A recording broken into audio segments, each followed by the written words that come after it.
Assalamualaikum warahmatullahi wabarakatuh. Alhamdulillahi wa kafa. Wassalatu wassalamu ala sayyidina Muhammadin al-Mustafa wa ala alihi ahli sidqi wal wafa, amma ba'du. Yang mulia para ulama, para kiai, para habaib, para asatiz dan asatizah, yang saya hormati DKM Masjid Jami Al-Muqarrabin, Komplek TNI Angkatan Udara Jakarta Timur, ibu bapak, saudara-saudara, para pemirsa yang saya cintai. Alhamdulillah, dengan izin dari Allah, hari ini kita dapat bermuwajahah. Mudah-mudahan pertemuan kita membawa berkah dan menambah ilmu yang manfaat dalam kehidupan kita. Salawat dan salam selalu kita curahkan pada baginda Nabi besar Muhammad sallallahu alaihi wasallam, dengan harapan kelak di yaumil akhir kita akan mendapat syafaat dari Nabi kita Muhammad sallallahu alaihi wasallam. Ibu bapak, ayat yang tadi dibacakan oleh qari'ah kita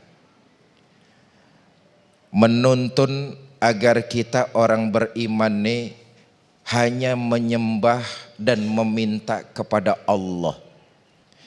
Jangan pernah menyekutukan Allah dalam kehidupan.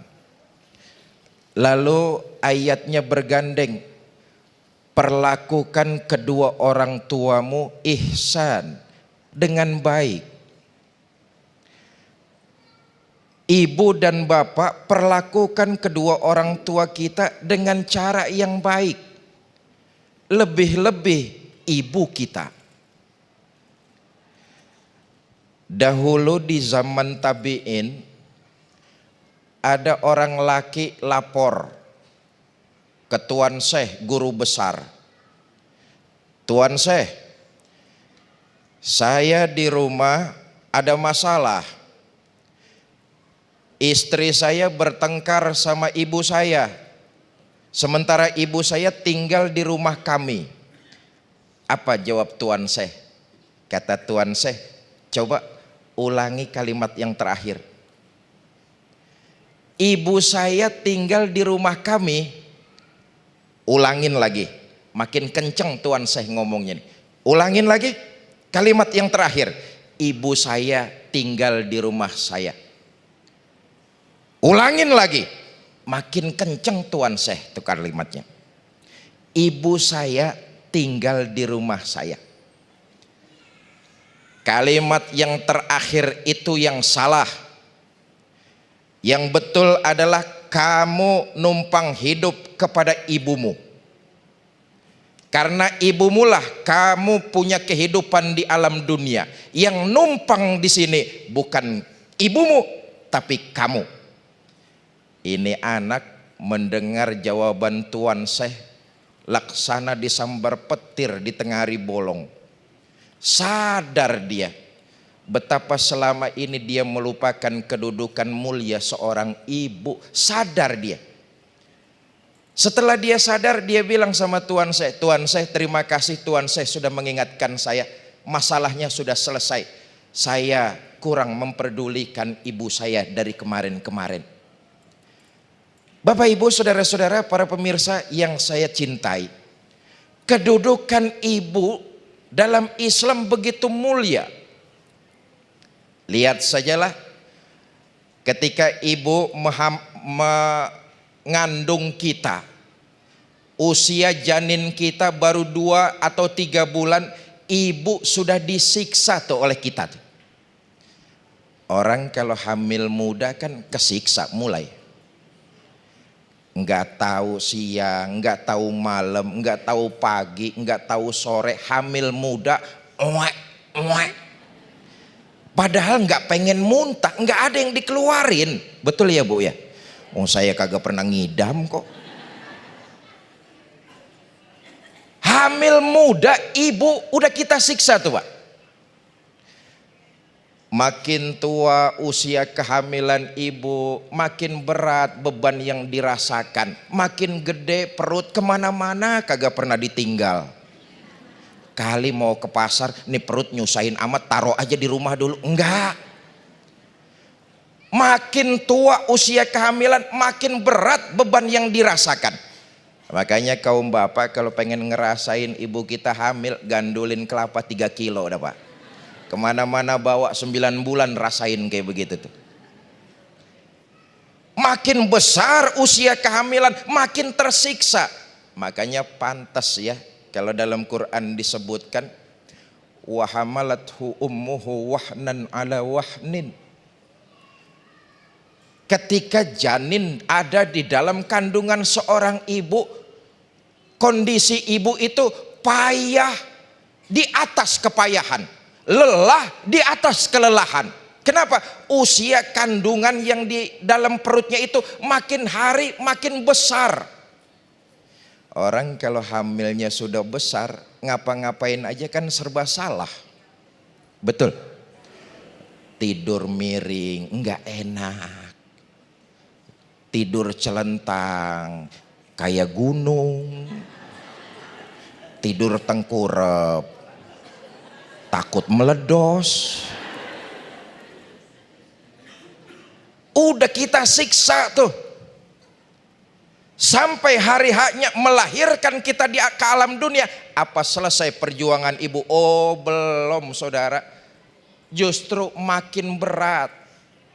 Ketika ibu melahirkan kita ke alam dunia, lihatlah. Sakit, pedih, perih.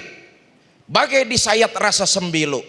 Bagai dicabut kulit dari daging. Sakit, pedih, perih melahirkan kita semua. Bercucuran keringat, berlinang air mata, genangan darah ngalir di. Sakit, perih, pedih melahirkan kita ke alam dunia. Bu, mangap aja lu diceritain. Saya tanya, ngelahirin sakit apa enggak bu? Kapok? Lo juga bandel loh lah.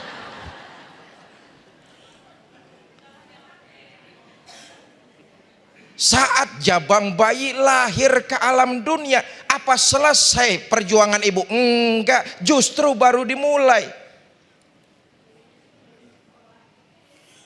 Menyusui anak luar biasa, sangat melelahkan. Seorang ibu yang baru punya bayi, liatin saja pak, siang nggak bisa istirahat, malam nggak bisa tidur nyenyak. Kenapa? Masih nyusuin anaknya. Anak bayi kan begitu tuh, sakit nangis, lapar nangis, bisanya cuma nangis. Tengah malam anaknya nangis, pasti lapar, nyusuin. La ilaha illallah. Siang ngurusin rumah, capeknya minta ampun. Malam kondisi udah payah, pengen tidur nggak bisa. Kenapa? Terpanggil jiwa seorang ibu, anaknya lapar, nyusuin. Sampai jam berapa? Kadang-kadang jam 2 malam. Anaknya diem. Ya udah urusan ini hatam lah pokoknya.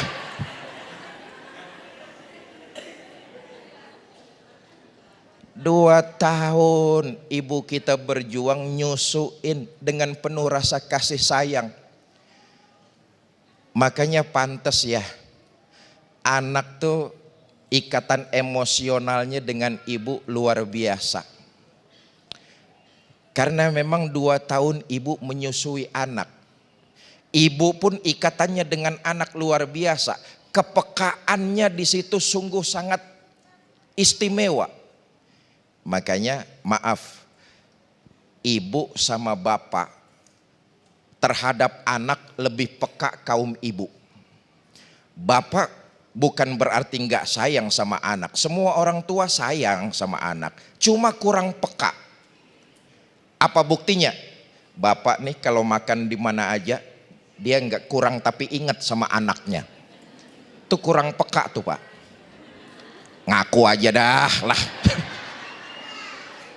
Makan di mana aja kurang tapi ingat sama anak. Kenapa? Kurang peka. Beda sama ibu-ibu nih. Ibu nih makan di mana aja pasti yang diingetin anaknya. Betul. Makanya ibu-ibu dikenal tukang ngumpetin makanan. Main iya aja. 2 tahun nyusuin kita tuh. 2 tahun nyusuin. Selesai dari situ, setelah 2 tahun anak tumbuh menjadi tufal, menjadi balita. Apa selesai perjuangannya? Enggak. Disitulah kemudian perjuangan ibu yang lebih utama. Apa? Merawat, mengasuh, mendidik anak-anaknya. Bu, tugas mendidik anak memang kewajiban suami dan istri. Dua-duanya punya kewajiban yang sama. Tapi dalam realita kehidupan, tugas masing-masing. Bapak tugasnya cari nafkah di luar rumah yang halal untuk menafkahi anak dan istri. Maka hari-hari anak kita lebih banyak di rumah dengan ibunya.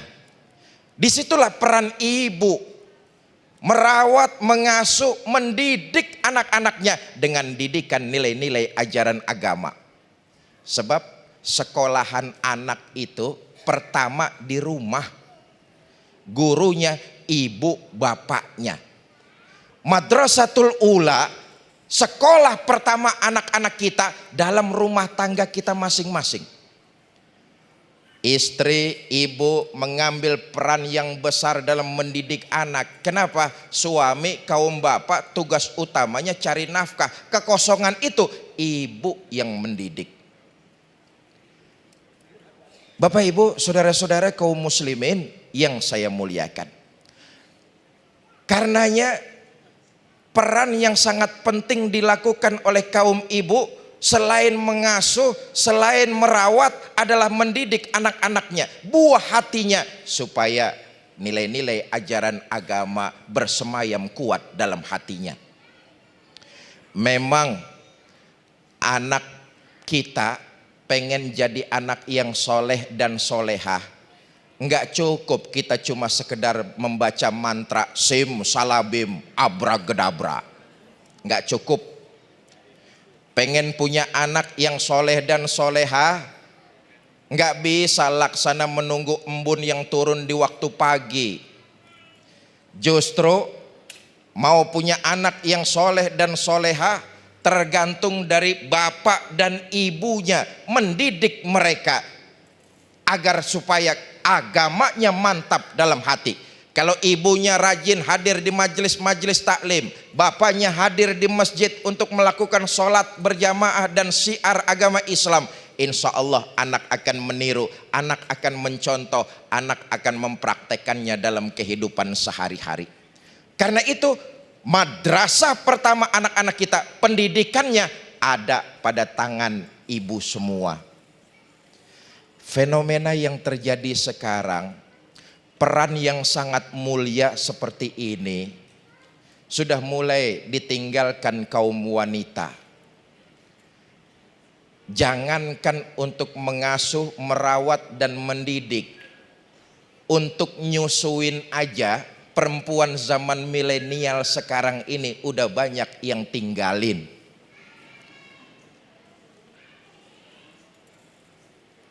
Macam-macam alasannya. Kelahiran anak yang tidak diinginkan menyebabkan ibu tidak mau menyusui anaknya. Padahal nanti akan berpengaruh kepada kepekaan seorang ibu terhadap anaknya. Cara mengasuh dan mendidik anak diserahkan kepada asisten rumah tangga, babysitter.